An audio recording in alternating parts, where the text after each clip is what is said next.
everyone. I'm Audrey Coleman. I'm Associate Director and Director of the Museum and Archives at the Dole Institute of Politics. Thanks for joining us for this new episode of our digital series, Living History. Today, I'm so pleased to have with us today Zan Popp, who is the outgoing president, soon to be outgoing president of the Kansas Museums Association. And she has a lot to tell us about today about the association, its many members, and the impact of museums here in Kansas. Zan, thank you so much for being with us today. Oh, thank you so much for inviting me. I'm kind of excited to see where this all goes. Hey, it's gonna. I have high hopes. You never know. I love talking about museums, so I'm really excited about this one. You're a great person to do it. So Zan, tell us a little bit about yourself and what your role is at the Topeka-Shawnee County Library and what you've been up to as KMA president. Sure. So I am currently the curator of exhibitions at the Topeka and Shawnee County Public Library inside the Alice C. Sabatini Gallery. I've been there now for about 16 years, and I have the amazing job. They get to play with art and artifacts, tell stories, get people to play and engage and find their inner child at times with the art or history. So it's just a wonderful job, and it's within a public library. So you get to mix all kind of the humanities in one lovely location. And then as president of the Kansas Museum Association, it's my wonderful esteemed job to represent all of the Kansas museums within our great state, both locally, regionally, and nationally. And I have had an amazing experience the last 2 years. So tell us a little bit more about what KMA does, who are your members, and what kind of role do museums play statewide in our great state of Kansas? Oh, what a great question. So we have about 200 members right now, both individual members as well as institutional members. We have over 400 museums, from those wonderful small volunteer-run museums to those large institutions as well. And so what KMA's job is to help build and bridges between those small museums and the large museums, as well as kind of bring information into the state from the national and the regional organizations. We love to put together a conference every year. This year we went virtual for the first time. And at this conference, it's our chance to connect with people from across the state. People, I think, outside of Kansas don't realize how vast this state is, from east to west and north to south. We cover a lot of territory, and there are a lot of wonderful historical, science, zoos, art museums, and KMA is that chance to share ideas, share stories, find ways to grow within the organization. Within that conference we do every year, we also offer scholarships. We offer grants to organizations to help projects move them forward. There's just so much that we do. It's kind of hard to put it all out there. It's kind of like an amazing social club with added benefits. And it's probably a very bad way of saying it, but it's about finding ways to talk to your next county over, or find ways for Northwest Kansas museums out there in Colby.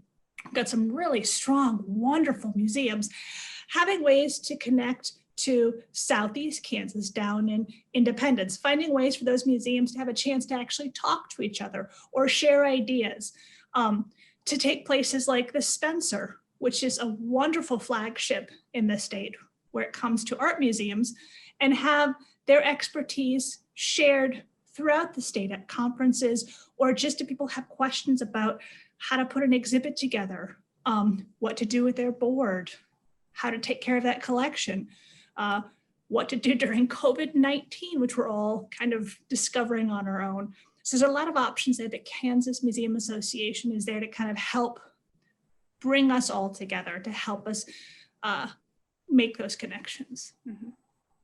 That's right. And you said, how many members is KMA? You said over 400? So if you look at the IMLS record of museums, we have about 400 museums in the state of Kansas. And those range from those very small volunteer-run organizations that might only be open seasonally to large organizations. Mhm. We represent at KMA all of them.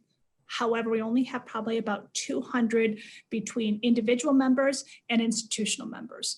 And an institutional membership actually allows the whole museum, volunteer staff, board members, to all be members of the Kansas Museum Association. So while I say 200 card-carrying members, we actually have more of that when you think about how many people are inside these institutions. Okay. Great. So 400 museums or so in the state of Kansas. Why does a state the size of Kansas need 400 museums? What do they bring to the table, Zan, and how do they all connect to our communities? So that's like a open-ended question when it comes to an art historian or a historian. I mean, once again, think about how vast this state is. I mean, how many counties do we have? Over 100. 105. I know 105. that one. 105. I knew. I was going to say 110. That wasn't right. That was close. But think about the rich history that is Kansas. And each county has a unique story that they can tell that then helps create this larger overarching picture of the state of Kansas. And I think that what people think about museums sometimes is that they're old. They're dusty. They have the objects that my great grandparent gave, and we might go see it every once in a while, but how does it relate to me? What's going on that I should care? And I think that that's the big problem with the image of museums, is that we're not old, we're not crusty, we're telling the story today. The objects we're using might have historical record, but most museums are out there telling the story of today. What's happening right now politically, what's happening socially, what has happened politically, what has happened socially, what happened to your next door neighbors. It might just be the story of a specific individual in your county. And all of these stories help to tell who we are as Kansans. And that is a huge, wonderful undertaking that we do as museum professionals. And it's not just objects, it's also artwork. And the stories, I think sometimes we get stuck on, well, that's just one person's interpretation. Exactly. And that's what a museum is for, is they take one object and they give you multiple perspectives. So all of a sudden you get this full, rich picture that tells you what happened on this date at this time. So Excellent. No, that's fantastic, because I mean, as you mentioned, museums today are doing a lot related to current events, whether it's programming or collecting. And certainly the COVID-19 has impacted how we do our job, not just the history of us as citizens, but also how we do our job. Can you think of any examples of what museums across the state maybe are doing to adapt to COVID-19, or maybe are collecting about the experience of everyday people, who are living under this pandemic, as we all are? Yes, actually I am very proud of the Kansas museums during this time. I think that we have all suffered, but also have come out stronger. You have institutions who have pivoted on a dime, who have never done web-based information and have gone virtual, like the Riley County Historical Society. You can now tour the Good Now House virtually, which you could not do before. You've got places like the Kaufman Museum in North Newton that also just revamped their website, and you can also do virtual tours of their newest exhibits. So, museums were putting up exhibits that had to close or had to shutter because of COVID-19. And some of these institutions were able to find ways to use volunteers, use students that were still on campus, or their own skill set to create these wonderful virtual experiences for our students while they are still in school, but also just for the general public. You also have places like the Sabatini Gallery, where we just did an exhibit. It's currently up right now. It's called A Moment in Time, and it's looking at our local Shawnee County, Topeka response to the global pandemic. And what we've done is we've actually gathered photographs and objects from the community, and we've covered our walls. The idea being that while this exhibit is up through Thanksgiving, if you have a story, or an image or an object, we will still keep adding. So the exhibit does not end once it went on the walls, because we are still in this pandemic. So this is a way for you to kind of be able to come in and see we're all in this together. I mean, it's just the other one that I thought was quite interesting was the Kansas Children's Discovery Center, which is located in Topeka. They're a newer member to Kansas Museum Association, and they are a privately funded children's museum, hands-on, amazing campus. And they were struggling with, like most museums, we have really done this wonderful job of getting people to touch objects, to engage, to be hands-on. All of a sudden, COVID has just, put a big stop sign. How do you still have that hands-on ability? And so with the Children's Center, this Children's Discovery Center here in Topeka, they actually were able to find a way to open up their outside campus. They have about 2.5 acres, I believe it is. And they are able to do timed and then sanitize after the visits, but people can still go in and still have that hands-on experience within a time frame and within kind of a structure. So there's what the museums have done, and then Kansas Museum Association itself put together a resource page of all of our COVID-19 guidelines, policies, procedures, things that have been passed down to us from either the American Alliance of Museums, the Mountain Plains Museum Association, AASLH, all of these wonderful organizations that we are all part of that help kind of figure out how are we as museums moving forward with this still exploration of history, art, and science within the new confines of what a COVID-19 world looks like moving forward. Do you think with virtual education, I didn't send you this question, I just thought of it, so this is not a test, but with so many kids across the state and all over the country and the world doing school virtually, do you see an opening for, we've always done, or, in recent decades, really put a lot of investment into doing K through 12 education on site and getting field trips here. What opportunities do you see out there for maybe in kind of a virtual education environment for museums in Kansas? Gosh, that's a really great question, Audrey. I would say that our role hasn't changed. I think that museums need to pivot. And I think we've done a good job is making that pivot to a virtual world, to finding a way to be engaging through this portal like you and I are on right now, which can be a little hard because there is a lag time. I don't think COVID is going to keep our tours away forever, but I do think that there are visitors and patrons that have discovered museums and also libraries that maybe weren't users before. They didn't realize they needed us. They didn't realize that they wanted to see artwork that was calming, that they wanted to see that mask from 1918 to make those comparisons.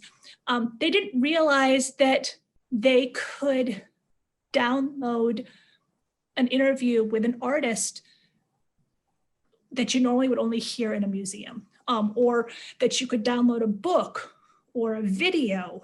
I don't think people realize the depth and the breadth of what are held within museums. And I also don't know as museum professionals if we knew how to get the word out. We've always struggled with, well, no one wants to come see us. Well, now it's time for us to say, look, here's why we're important. So we need to make that pivot so that when we go back to touring, because we will go back to tours, we will go back to having people in your museum and your doors constantly flooded with people. But until then, we need to find a way to get those stories out. I think once we have a better understanding of what is needed for schools, I think that our education professionals within the museum industry here in Kansas can do some great pivoting to help teachers create virtual science kits, art kits, historical reenactments. I think that there's quite a few museums in this state that are already thinking and working towards this idea of how do we stay relevant and how do we kind of merge the virtual with the physical, because they're not going to go away. I think if anything, this has taken the museum industry that goes, well, I want you to come see my object physically, to realize that we need to have that virtual experience to then bring them back in physically. But when it comes to school, I think we also need to, I know our teachers are under so much stress, figuring out first, what do they need to get through their day? But then maybe our role is not necessarily the tour guides, but are we your historical para? Are we your para teacher in the classroom that here's someone you can go to when you have a question about history? Maybe we change the connections and we become that first resource, that kind of librarian concept in the museum world. I don't know, I'm just spitballing here. But I think it's this idea that, and that's what I'm liking, is I'm hearing things from other museums and from you yourself, that we all, this is making museums toot their own horns, recognize that they are important, and then also learning how to really share that story outward facing, not waiting for someone to come in and tell you you're important. Mm-hmm. Mm-hmm. Clearly, you are an ideal ambassador for museums in general, and we're so lucky to have you here in the state. As KMA president, you've done some advocacy and outreach work on the Hill, right? Yes, I have. Tell us a little bit about that. Oh, I'd love to. So about 4 years ago, KMA decided we were going to start representing the state at on the national level at the American Alliance of Museums Advocacy Day on the Hill. This is one day where museum professionals from around the state, around the nation, gather and are very quickly schooled by experts on how to speak and how to give your elevator speech. As you can tell, I've got to work on mine still, but it's a wonderful experience. So one day you go in and you get all this wonderful information that is nationally, kind of what the museum world looks like nationally. Then they break it down for each state. So you have wonderful cheat sheets, which we try to share at every annual conference for Kansas Museum Association. But while you're there, we also then get a chance to go meet our representatives, the Senate and congressmen and women. We get to tell the story of Kansas and the museums. It's a wonderful experience to have a conversation with the office of Senator Pat Roberts and explain kind of the value of museums with a tourist spin, because that's one of the things he thinks about. Or going to one of our representatives' offices and really kind of be able to speak to museums in their area. And that is what we've done the last year that I went, which was 19. It feels like it was years ago. But in 2019, one of the things we took with us were stories from Kansas museums that were in each district. So we actually had stories for the districts. And then we also took a list of how much grant money was put within each state. And I think that was really interesting to show kind of how much money within each district came from IMLS or NEH or NEA, and to kind of see where the money in Kansas has kind of been coming into. And that was a really kind of nice handoff to give to our representatives. And then one of the things we're trying to do is slowly remind museums back here in the state that it's not just nationally that we don't just send everything to Washington all the time. Let's send some information to Topeka. Let's send some information within the state to kind of get that buzz going, to then send it off to our reps in DC. You are making an excellent point that I share with students all the time at the Dole Institute, that if you don't think you're a kid that's interested in politics, guess what? If you're a professional person, you should be aware of the politics and the outreach and the funding situations that are related to your own industry, and be prepared to speak to those. So you're an excellent example of that. Did you know that you would be doing political outreach at some point? No, I did not. I I am your political novice, not even a novice. Is there a pre-K version of political novice? But it has opened my eyes and made me realize what I need to listen to. I think one of the things I learned the most when I've gone to DC the last 2 years is learning for me to keep my mouth closed at times and actually listen to what's happening at the table. There's a lot of great information. And that has then helped me when I come back to the state to realize, what am I actually hearing, not what I think I'm hearing. And to also really start questioning the whys. Why are we doing it this way? Why have we not looked at X grant versus Y grant?